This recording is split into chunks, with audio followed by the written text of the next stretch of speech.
बना लेते हैं और फिर उनका मुंह तकते हैं। आप लोगों से अनुरोध है, पहली बार हिम्मत की है जनरल सीट से मैडम लड़ने की, जो हमारी बेटी है, हमारी बहन है, हमारी माता है, और हमें अपना वोट अपनों को दो, गैरों को नहीं। अपना वोट, ये जो बाबा साहब ने वोट दिया, अपना कीमती वोट है, इतना आसानी से नहीं मिला हमें तो लोग एक आंख भी देख कर राजी नहीं। आप लोगों से अनुरोध है कि अपना वोट अपनी बेटी, अपनी माता, अपनी बहन को दें। आप अपने मत का सही उपयोग करें। धन्यवाद। देखो, मैंने की रिंग दे दिया आप लोगों को पहचान के लिए, और इसमें डालोगे तो ये सरकार की चाबी है। जो आपका वोट है, इस साइड में फोटो है और इस साइड में बताओ क्या है? हाथी। भाई नीचे बोलो। हाथी का निशान है। और ये किसकी चाबी है? सरकार की। समझ गया? तो देख लो, इस बार इतिहास बदल दो। पानीपत तो इतिहास रचता हमेशा ही। समझ रही है ना बहने? ऊपर सिलेंडर लोगी 11 के मिलेंगे और सच भैया ना चिढ़ाएंगे बैठ के गीत बनेगा। सत्संग बंधन बनवाओगी तो ये चाबी का प्रयोग करना, समझे?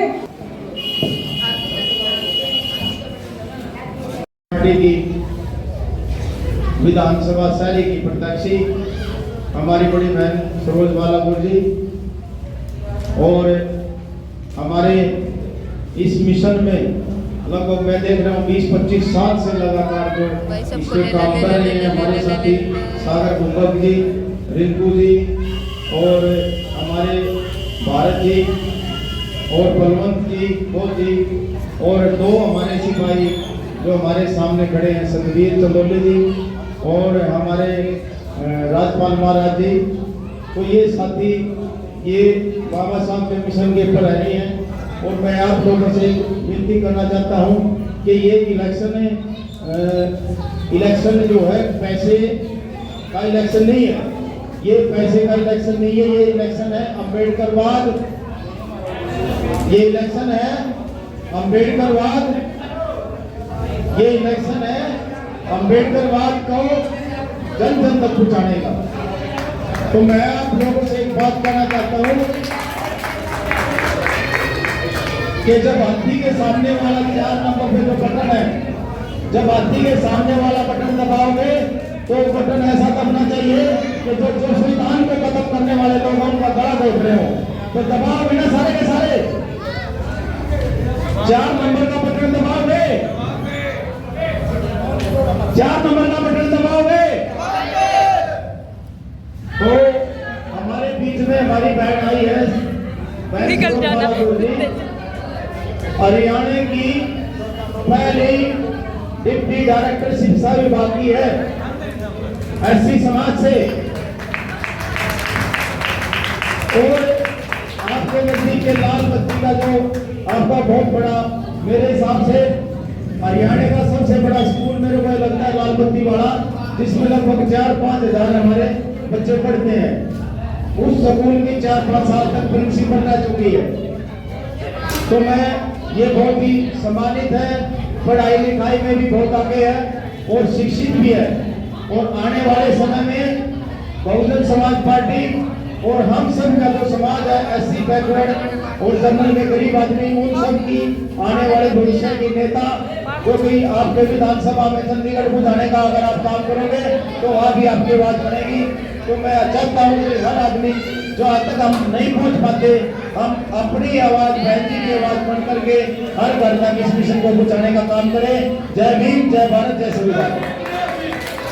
भर्ती के अंदर मरे, लेकिन क्या किसी फैक्ट्री मालिक ने उस लाइनों में लग करके नोटबंदी करवाया? क्या कोई फैक्ट्री मालिक उस भगदड़ के अंदर मरा? कभी कोई फैक्ट्री मालिक कोई भगदड़ के अंदर, उस भीड़ के अंदर मरने वाला नहीं था। जो मरने वाले थे वो आप जैसे लोग थे,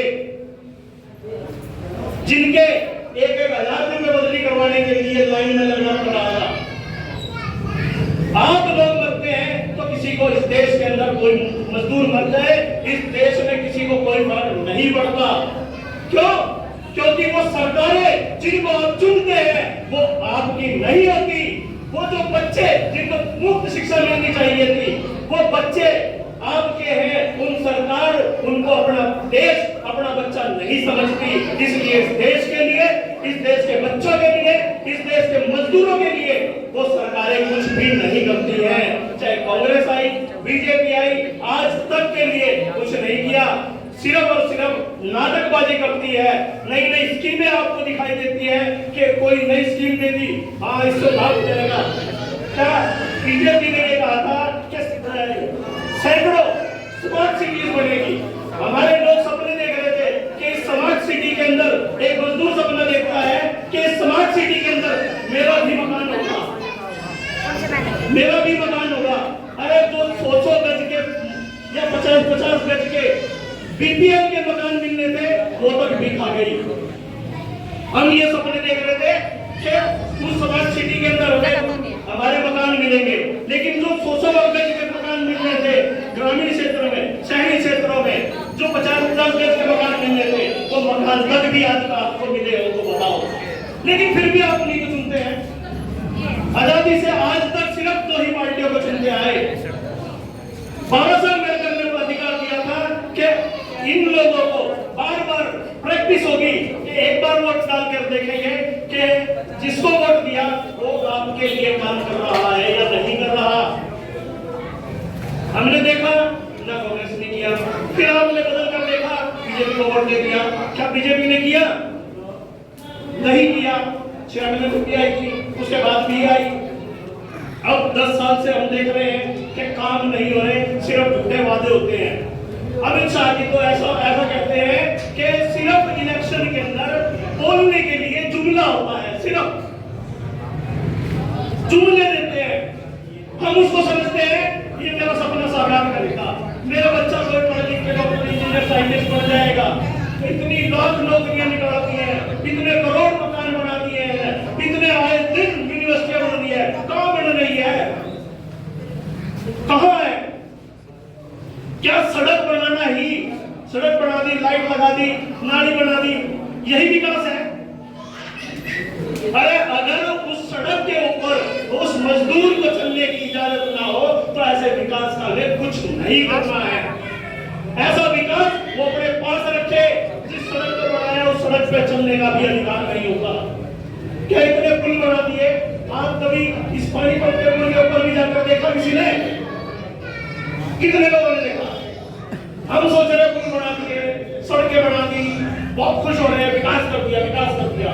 विकास होता है जब आपके बच्चों का विकास होता है। आज हम देखते हैं हमारे बच्चों का तो कुपोषण हो रहा है, कुपोषित हो के हमारे बच्चे मरते हैं। ये विकास है? ये विकास नहीं होता। जब आपकी जेब के अंदर इतना पैसा आए, क्या 5-5 किलो के अनाज के लिए लाइनों में लग करके बस ये विकास है?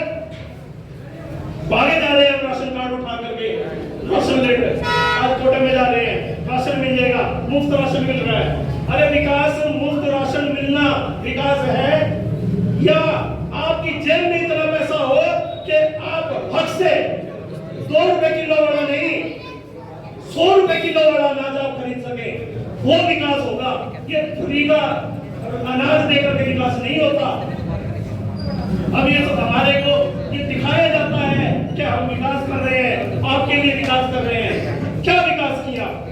जब तक आपका बच्चा, संविधान में लिखा है कि प्रत्येक बच्चे को 14 वर्ष तक के प्रत्येक बच्चे को मुफ्त अनिवार्य शिक्षा मिलनी चाहिए। जब तक शिक्षा नहीं मिलेगी तब तक विकास नहीं होगा। अगर बच्चा पढ़ेगा नहीं तो उसका क्या विकास? उसको क्या समझ में आएगा विकास क्या है? वो चाहते हैं कि आपके बच्चे अनपढ़ रहे, आपके बच्चे मजदूर रहे। अनपढ़ होगा, मजदूरी करेगा, मजबूरी में मजदूरी करते हैं, कोई खुश होकर मजदूरी नहीं करता। इसलिए उनको डर है कि कहीं उनके मजदूर खत्म ना हो जाए। अगर ये पढ़ने लिखने लग गए, ये बच्चे पढ़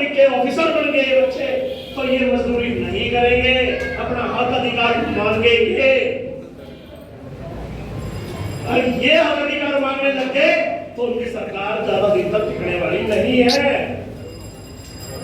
वो आपको जानबूझ करके गरीब बनाते हैं ताकि आप अपने बच्चों को पढ़ा ना सके, और पढ़ेगा तो हक अधिकार मांगेगा। अगर हक अधिकार मांगेगा इन्होंने इनके मजदूर खत्म हो जाएंगे, इनके लिए मुफ्त में काम करने वाले लोगों की कमी हो जाएगी। तो इसलिए वो लोग आपको अनपढ़ करके, आपको मजदूर बना करके आपको गुलाम बनाते हैं। तो साथियों, आज तक बाबा साहब अम्बेडकर ने कहा था बार-बार सीखेंगे वोट डाल करके। हमने क्या सीखा? कुछ भी नहीं सीखा।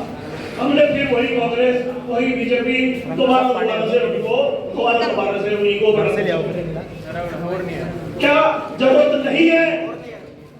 आप अपने लोगों के बीच में से कैंडिडेट को चुने और उसको सत्ता में भेजे।